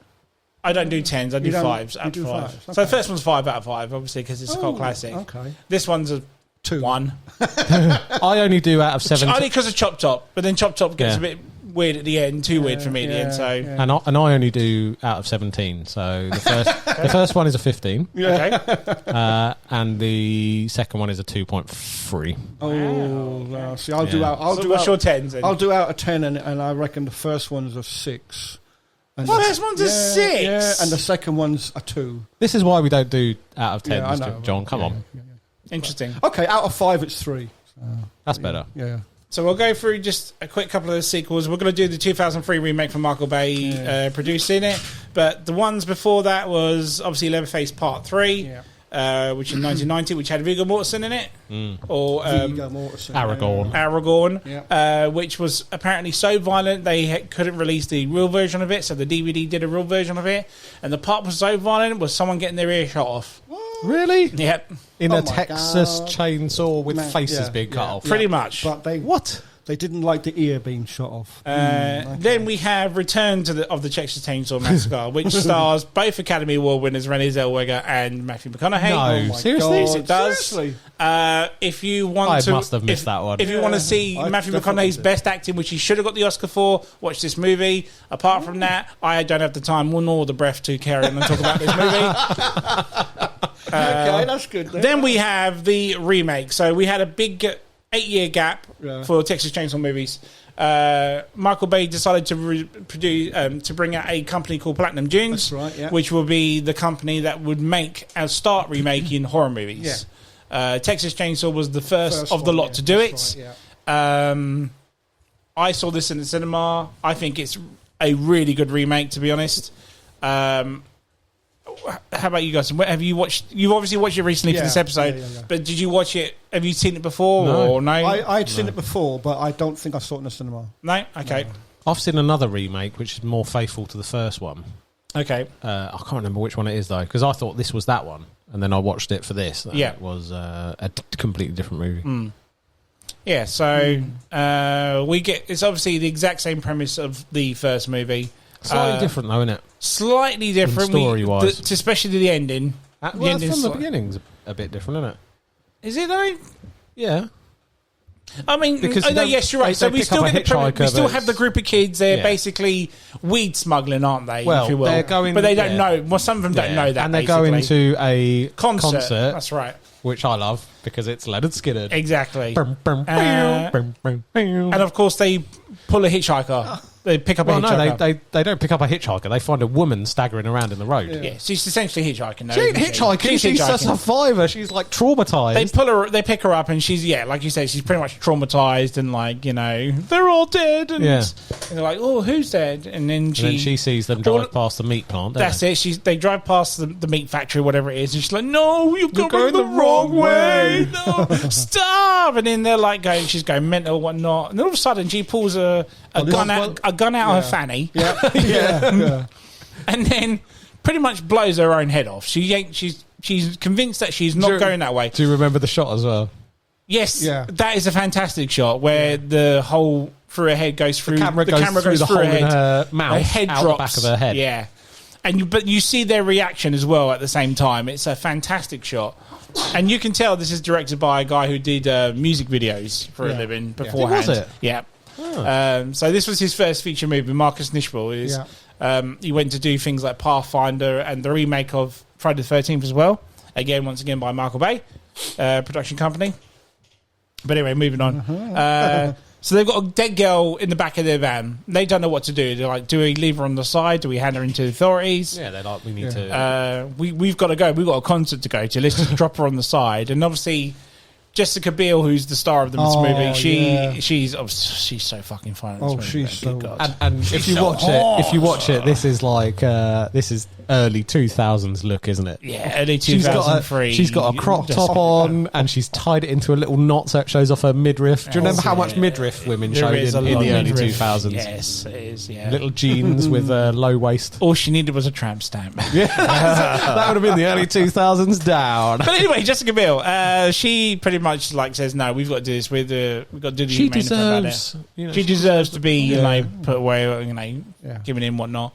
So they go to the creepy gas station thing, don't they? Yeah. Where once again we've got an old woman doing this one, and they're like, "Oh, we need to report. Yeah. We need to use your phone. It cost 2 cents." Yeah. They try to get the sheriff over. Oh, hang on, no. We missed out a beginning bit, didn't we? Right at the beginning, you've got like the evidence footage, and there's a voiceover. Yeah. Oh yes, sorry, the very beginning of the movie. Very beginning. It's a cop going around the old. He's got a record house. He's got a recorder, house, isn't it? And he's talking into it. Yeah, and he's looking at like the fingers scratching the wall. Yeah, and there's a guy filming him. Yeah, they're 2 police officers. That's right. It's all in black and white. It's the old, very grindhouse-looking videos. It's like Mind Your Step there. We're going to want to step here. And this is foreshadowing, isn't it? Yes. This is, and it's like, and the voiceover's like, the evidence is, the police were finding evidence of the Chainsaw Massacre in the so-and-so. Anyway, so that is aside. So anyway, they get the old woman to call the sheriff, and they're like, she's like, does she call the sheriff? Yeah, well, she kind of does and she doesn't. Yeah. She said, "Oh, the sheriff will meet you at the old Crawford farm." Yeah. No, it's at the. It's at the farm. Yeah. It is. Yeah. The old Crawford farm. It's like, can't he just come here? Yeah, that's it. Can't he just come here? No. It's better if we go meet him out there, or whatever it is. I can't remember now. That's not shady, isn't it? Right. But then the guy said, "You're like, oh, hold on a second. How many people shoot their heads off and do what this about?" It's like, young man, what you do is your own business. Yeah. So obviously they take this dead body over to this out of nowhere fucking random farm, fucking random factory farm or something, place, isn't it? where we come across the whole child. They've got the kid, the creepy looking kid, and as well as all the. Well, they find the child first, don't they? Because they're like, "Who's around here?" And he's like, "Sheriff Jebediah." His name, isn't it? Jebediah. Who's at home? He's getting drunk. He's getting drunk. Sheriff's getting drunk. Yeah. Then he runs off, doesn't he? And then they find the whole thing with the lot of all the cars and all that sort of thing. No, they're divided, aren't they? Yeah. The group's divided, beg your pardon. Some stay in the van, some go walking off. And as they're looking around at the cars, the sheriff turns up, doesn't he, with the to the van and says, "Oh, you got a dead girl here." Yeah. Played by Ari Lemmy. Yeah.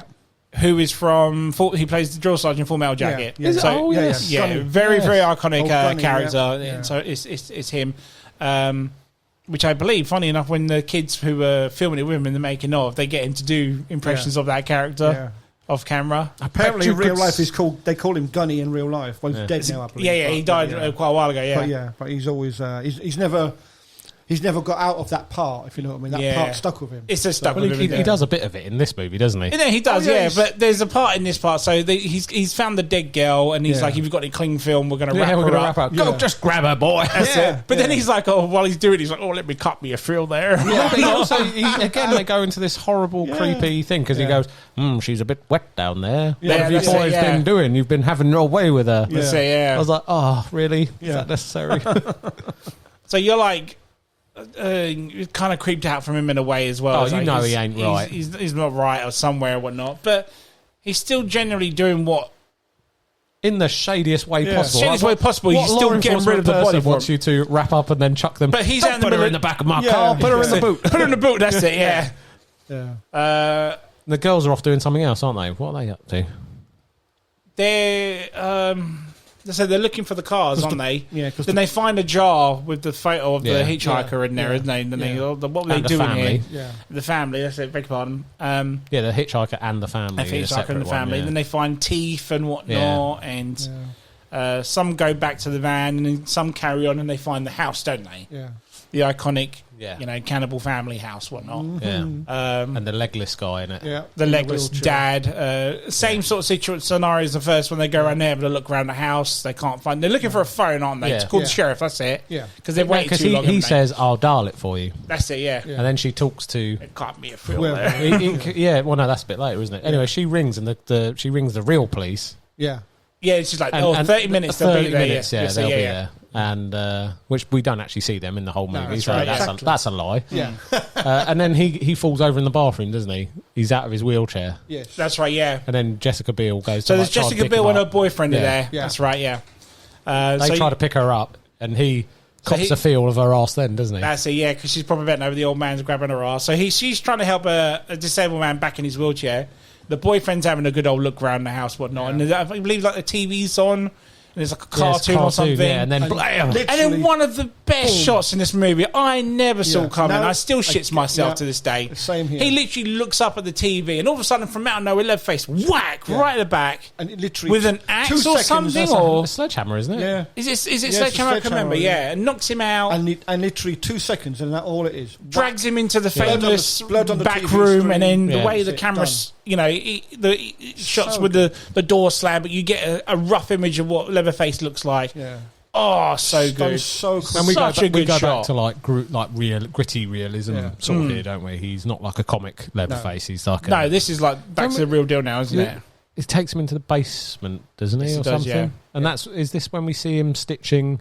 Because he cuts his face off, doesn't he? Yeah. That's right. Yeah. He's sewing. And you see that he's got no nose. Yeah. So he takes his. So Leatherface takes his mask off, and you see he's got like he's diseased, isn't it? It's like it's rotted off or something. Or his he nose was is just rotted born off. without a nose or something. Yeah, something like that. Yeah. Apparently, in the script, he had syphilis when he was younger, and that's what rotted his nose. How the fuck do you get syphilis when you're younger? Oh, yeah, exactly. Yeah.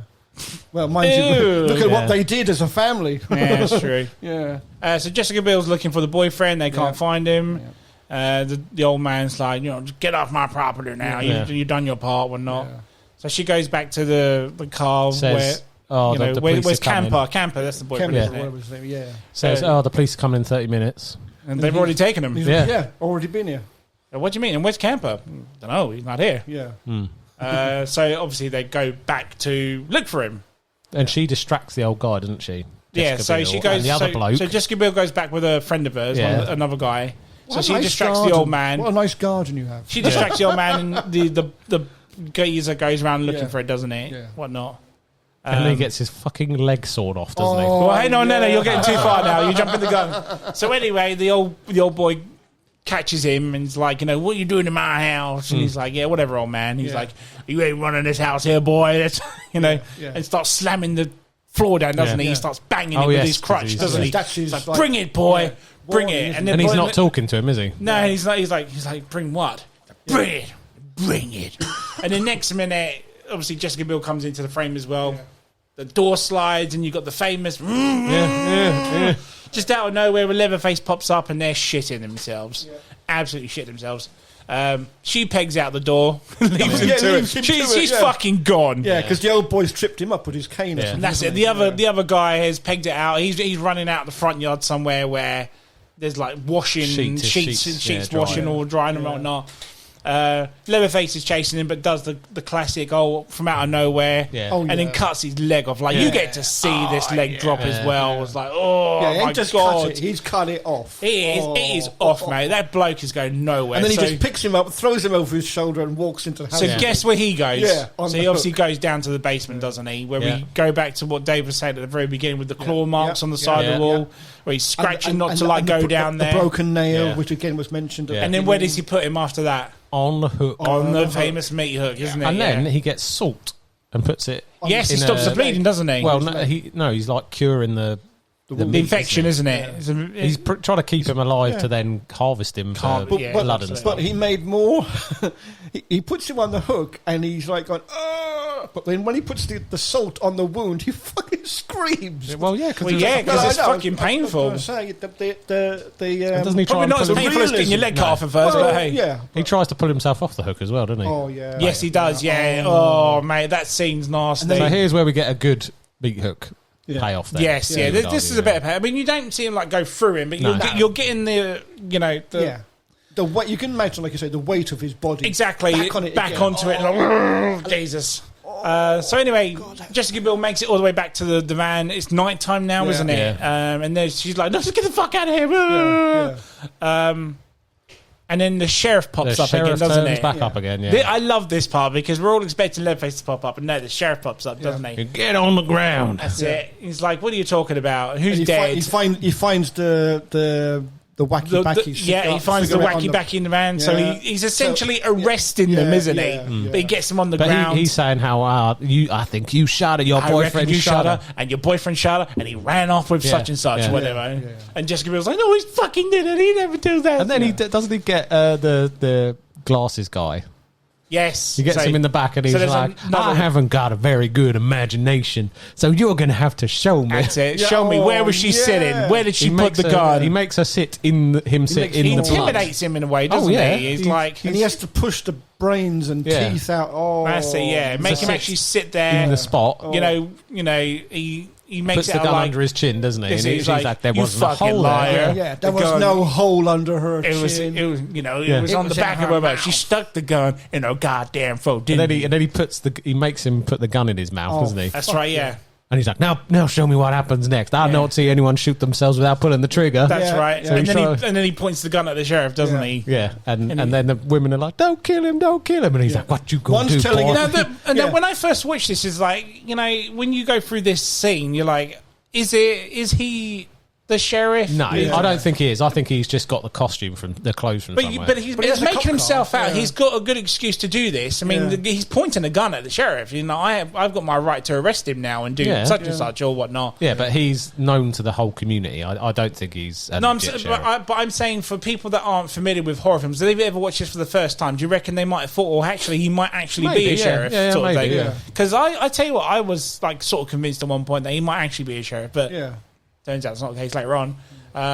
But so he arrests the guy, doesn't he? The glasses. First he's like, what you going to do? You a killer? And he shoots and it's not got any bullets in it or something. That's right, yeah. He's taken the bullets out of him. Yes, that's right. He's like, well, we got a killer here. That's it. I had to punch you in the throat or whatever it is. So he says something. So he arrests him, doesn't he? Yeah. He says, we got stuff in common, doesn't he, when he's driving him back in these yeah. And then he smashes his teeth out. Smashes his teeth out and goes, we've got something in common. Got more in common. I can do that now. But he leaves the girls behind, so he arrests the guy in the glass. He takes him away. The two girls are left behind, and they're trying to start the van. No, they're trying to start the van, aren't they? But for some reason, hotwiring it, isn't she? Well, it's been sabotaged, isn't it? So the chief is obviously dumped the keys. He's taken the keys. He's got the keys. Beg your pardon. That's right. So she has to hotwire it. He threw the keys into the forest. That's right. How did you know how to do that? And she goes, I've done it when I was in juvie, which was obviously that's right. At some point. So, and then all of a sudden, straight through the roof, isn't it? Yeah, and through the windows and through the window. But yeah, he's just he's destroying the van trying to get out, then Leatherface, she gets the lights on, doesn't she? And she sees Leatherface's face, and that's where he's wearing Campus face. Yeah. That's fucking. That is. Just chills, man. But they run away, and then one gets out and one dies. Yeah. Oh yeah. No, you're right. They both don't. They both. No, he kills. He does kill one of them. He kills the hitchhiker girl, Pepper. She gets killed in the van, or as soon as they get out. Outside the van. Outside the van, yeah. So she dies, but then Jessica Biel runs for it. Yeah. And she finds like an abandoned house somewhere. No, she finds a motorhome, didn't she? Yeah. No, not yet. Oh, is that not yet? No. No, is it? I think it is. Yes, you're right. That's later on the abandoned house. It's not the abandoned house. Yes, you're right. Yeah, so it's like the old lady and the young. That's right. Yes, with the baby. Yes, that's right. Can I use your phone? And she goes, we ain't got a phone. And then you hear the phone ringing in the fucking bedroom. Yeah, but she's drugged her at that time, hasn't she? So and they also realise that the baby isn't her baby. That's right. It's the family before for the hitchhiker, wasn't it? Yeah, the woman they picked up at the beginning. The woman who blew her brains out. Yeah, it's the hitchhiker. It's her child. She's not a hitchhiker, dude. She's a hitchhiker. She's not a hitchhiker. To hitchhike, you have to flag down the ride. Yeah, she was. She was just staggering around after half an hour. Anyway. They drug her, don't they? So the guy with the glasses has been. We don't know what has happened. He's been dropped off, hasn't he? At the mansion. Yeah, no, he gets. He's like, get out of the car. He's like, where are we? That's none of your goddamn business. But he's essentially going in the basement, isn't he? He's fucked. Yeah. Beyond belief. But before they drive up to that house, there's a really cool shot of that house where I think it's done with the lights. It's lit from behind, so the house. There's a lot is of just shots like that, and it's good. very, Quite it's well so done. good in that one, man. It is quite well done, yeah. But Iconic house have you building, noticed yeah. the house itself has got that brown sort of colour to it in the actual house, but when you go to the basement, it's got like the dark green, very watery, very rotten looking waterlogged sort of. Yeah. I kind of like that how they've done that. So you can tell the difference between which part of the house they're in or not. But again, it's the image that they portray from the outside. It looks like this really nice, friendly family that live in the house. But then inside, like I say, in the basement, the places where the actual anyone wouldn't go. It's just fucking teeth and bones and shit everywhere. But she wakes up, doesn't she? Now she gets brought back, and Leatherface has got her, and that's when there's Grandma, isn't it? Isn't that when Grandma? She's like, "Oh, the boy he's brought home a girl." That's right. Yes. Yeah. Let's say yeah. Because she's been fixing the sheriff's pants, hasn't she? She's behind in his pants, whatnot. Yeah. Thank you, Mama. Yeah. And then she goes in the basement, doesn't she? And he finds her mate is hooked up. Yeah. And she tries to get him off the hook, doesn't she? Yeah. But fails to do so. For the third she finds time, a gun, doesn't she? And she shoots him. No, she stabs him. No, she stabs him. You're right. She stabs him. He's like, "Kill me." Yeah. I was like, "Come on, there must be something." It's like that else you scene could from do." Aliens. Yeah. There must be something else you could do. Just try, man. He ain't going nowhere. He's got one leg gone, man. He know, just carried him out. yeah. Fuck that. He's dead. Yeah. Making her kill him, that's That's a bit harsh. harsh. But she finds the guy with the glasses. Yeah, he's alive. He's like in a bathroom, but he's barely got any eyesight he's in a bath, he's both his eyes are fucking battered in, aren't they? Sort of. Yeah. But she gets him out. They get chased by Leatherface out the thing. Yeah. They come across Jebediah, who's the little boy at the beginning, and he's like, "Come here, over here, this way." Yeah. He leads them through that. Leads them through like a secret tunnel. That's the wall in the house, isn't So it? we've essentially got the chase scene from like the first movie into this one now. They both find an abandoned building, and she's like, "Be quiet, shh, she won't find us in there."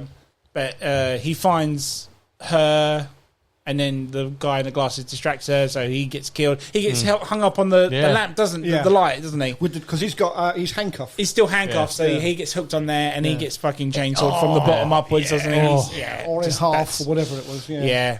That was bad. You just knew that he did more than just cut an arm or a leg off. And then she ends up running into the meat plant, doesn't she? That's it, yeah. So this is where the difference we have the is. face down, don't we? They have the face off, where it's her versus Leatherface in the meat. With the cleaver. Yeah, so, this is where it differs from the first movie. Yeah. She goes, into, like you said, into the meat factory, and she hides in a locker or something, doesn't she?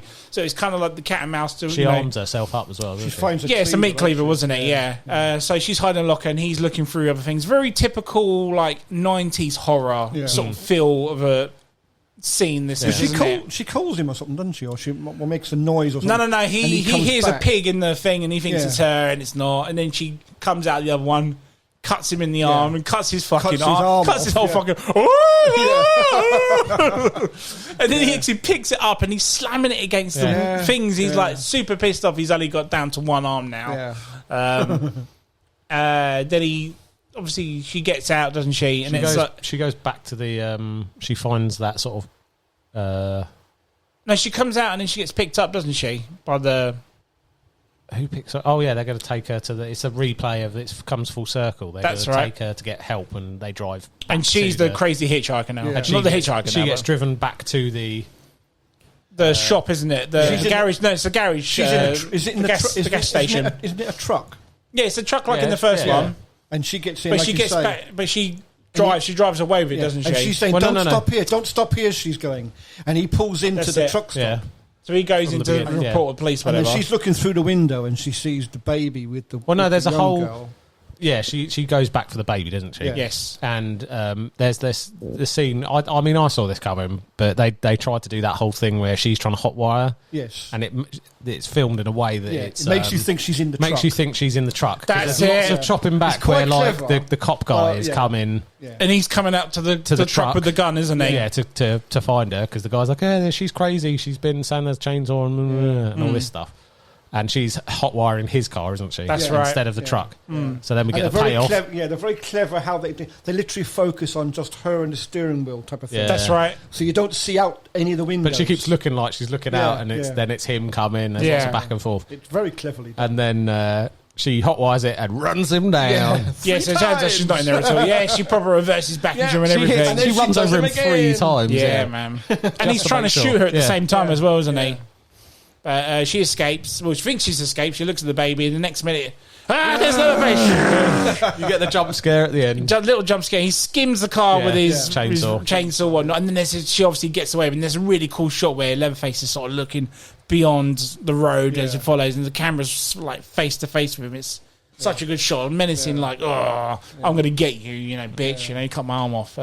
Turns out that's not the case. No. And then it goes to the back to the beginning, doesn't it? Who are on evidence, and you realise see a bit more of. You see a bit more of what they were starting to show you at the beginning. That was very well done, actually. And Leatherface pops out suddenly, doesn't he? That's it. The only image of this Leatherface, and you realise that it's actually the police going to the house after. So she's obviously escaped and reported the real she? police. Yeah. They've got in to do evidence. They should have probably cleared the place properly before they walk in with a microphone and start doing it. It does say afterwards, doesn't it? It turned out that the police didn't clear the area properly, and we've lost 2 police officers. Because Leatherface pops out and chainsaws them. This is the only image we ever... I thought it was Lawrence Fishburne at first doing that voiceover, but I don't think it is. It's not. It sounds a little bit like him. But he's like... It's like, this is the only known image we have of the Leatherface. But I see where you're coming from. Yeah, it's definitely not him, though. No, I know it's not. But I like him. I friggin' love this movie. It was a good comeback for horror. Good start for horror remakes in a way. Obviously, but it goes back to doing it gritty. Yes. We've kind of left the whole black black comedy, none of this palaver. Yeah, behind, and just lent heavily into the Wrong Turn-esque. Hillbilly, which is what it should have been. Yeah.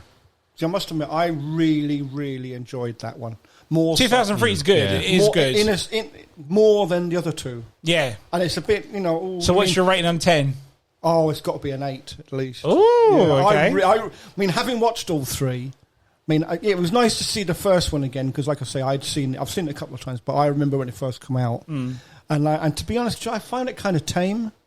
I was thinking, really? Was that really like that? This big, the first one, this cult movie. And I thought, it's got some really good scenes in it. Really, some quite really good jump scares. And then, like you said, then you see the second one, and you think, what the fuck is this? And then I see the Michael Bay one, and I was like, I couldn't stop grinning the whole way through. I was like, good, this is good.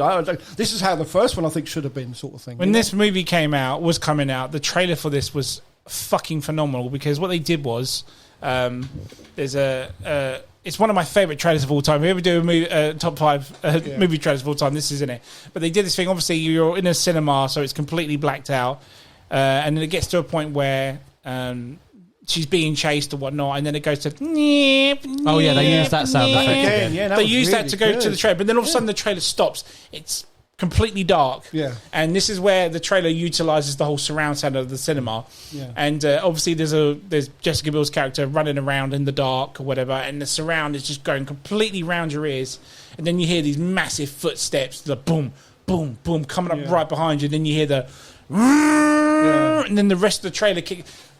That is one of the best marketing schemes ever for a trailer. So much effort went into this. Yeah. And it paid off for me. This is a 4 out of 5 for me, big time. What is it out of 17 for you, sir? 15. 15, nice. Yeah, I liked it. I really liked it, yeah. So we'll go to... Did you know? Oh, hang on. Budget-wise, right? You're our budget man, aren't you, John? Yeah, I like because they do put them out. Budget man. 9.5 million they spent making it. Okay. And box office was just over 107. Nice. That's a good bit of cash return, back. Isn't it? Yeah. But I remember reading somewhere that was it Anthony Hopkins done the voiceover for what? For one of them. I don't that's know. what I'm trying to find. I'm sure I read that somewhere. I don't know about that. That was last week's episode, John. No. Quickly going over that. Yeah, 3 years later, we got a prequel to this remake, which was Texas Chainsaw: The Beginning. Yeah. For some reason, why we had to have this, the story about how they become cannibals himself and how the granddad lost his legs. Don't know why. It was okay, but whatever. They like prequels, I don't. This is it. 2013, we had the Texas Chainsaw 3D, which was probably... Now, this one, I remember seeing this in cinema because they were marketing it as this is the one... Oh, yes, they were, that was meant they? to be after the first one. So they get the first one. But it was also, marketing 3D as well, wasn't it? It's marketing 3D. It's 40 years later from the first one. Somehow, Leatherface is still beefy as fuck and not old at all or anything. I can't remember. They turn out they've got the heroine who's finds out at the very end of the movie she's related to Texas to Leatherface. Oh, what? So it's so bad, dude. Honestly, and at the very end, you're so throughout the whole movie. Throughout the whole movie, he's trying to kill this woman. Right? Yeah. Turns out that she was a baby that was born just after the rest of the family got arrested in the first one, whatever it was. So she would have been in her 40s, but she's 20-something in this. So that doesn't make any sense. There's also, like I said, you find out that he's her cousin. She gets kidnapped, and then next minute Leatherface comes to rescue her, and she does the terrible line where he goes, "Go do your thing, cuz," and gives him his chainsaw. You have to see this to believe it, okay? I'm not shitting you, guys. Whoever's listening, I'm not shitting you. Tim, if you're listening, you know what I'm talking about because we sat through this piece of shit. But again, there was one really cool part of 3D where she's hiding in a coffin at one point, and he puts the chainsaw right through, and it is literally like coming at you. So that was kind of cool. Yeah. But apart from that, this movie's a piece of shit. We have, and I've not seen this one. So 2017, we got Leatherface. Yeah, I don't know if I've seen that. Yeah, which I believe was a straight-to-TV movie or was a straight-to-DVD movie. I've not heard of it. It stars Stephen Dorff. I've not heard good things about it. Stephen Dorff. Oh, okay. But then after that, Netflix, which is where Dave's going to come into now, have decided to do their own spin-off in a way. But this is, again, one that's meant to be directly after the first one now, isn't it? The story on that one is it's set after a long time after the first one, with other ones not having happened. Yeah. Right. And Leatherface was sort of taken in by like an orphanage. Yes. And didn't kill, was sort of looked after. And I quite like the story, but the rest of the premise is fucking awful. Like, these influencers, these Gen Z influencers, Gen Zs, yeah, have come in and they decide, let's buy a town. You didn't buy a fucking town. You know, we didn't buy a town in a thing. They're going to make it like a haven for influencers and shit like that. Yeah, exactly. And they get all their stupid friends down, and it's like, I don't know whether they were trying, because there's a lot of like political things in this. There's a lot of political messages in this where they're trying to really ram it home. And I don't mind if you want to do political messages in movies, but do it subtly or do it cleverly. Don't just ram it home. Exactly. Yeah. Like, it's just over the top. It's a Texas Chainsaw fucking Massacre movie. Like, this is it. Like the woman right at the beginning there, she's really rude and horrible to this Texas guy who's got a gun. Oh, he must have a tiny dick because he's got such a big gun. It's like, okay, you want to be anti-gun? And she's a school shooting survivor. Isn't there two of them? One's her sister and one's her... and then there's two other characters as well. Yeah. There's four of them. Yeah. But and she's really mean to this guy. But then at the end of the movie, she's a school shooting victim, but then she ends up using a gun to try and defeat and save herself from Leatherface. So it's like you're kind of confused on that message anyway. Exactly. Either you're anti-guns or guns are saving your life. And there's a stupid comeback almost in honour of Lefty, where the woman from the first one, you know, the one woman who got away? The survivor of the first one. She became a fucking Texas Ranger and has hunted him for the most of her life. For nearly 50 years. And again, she does the stupid thing where she's like, you're supposed to be badass. And you go, say my name. And she's got him at shotgun point. And she could end it. She could kill him. She should just fucking shoot him then. She spent all this time and she gives him the chance. And it's like, he's never known your name. He didn't know your name in the beginning. He doesn't fucking care. That's not the point. So she gets stupid. She survives magically as well. Yeah. She gets held up on his chainsaw, impaling her. And then she survives to save one of the stupid people later on. That's right. On the stupid influence. She dies after that though, doesn't she? Yeah. But she lives long enough lying there with her guts all out just to shoot him and... Yeah. But I don't know if they're leaning it because they almost want you to care for these stupid these influencers and like it's root very for odd them. how it works. But then it's like, or are you trying to want us to kind of root for Leatherface? Because at the end of that movie, I was like, kill him. Yeah, because especially the coach scene when they were filming him live. Yeah, and, oh my like, God, I'm going to cancel you. I was rooting for him on that. Yeah, part, I was like, go on, Leatherface, you got them all canned up. It's like shooting fish in a barrel. Get him, boy. Get him, Grandpa. Get him. Do your thing. I'll hand you the chainsaw this time. Extra prime meat. Yeah. Oh, that movie, man. Like, but it's annoying because there were some really lovely shots in that. Gore Factor's pretty good as well. And Gore Factor. There's a lovely shot where he pokes his head up after freshly carving someone's face off out of the sunflower That's seed. right, yes, that's creepy as fuck. There's a really good shot where you first see him at the top of the stairs in the orphanage. That's when you first see him, isn't it? And you hear the footsteps, the heavy footsteps walking along the hall, and they're looking up.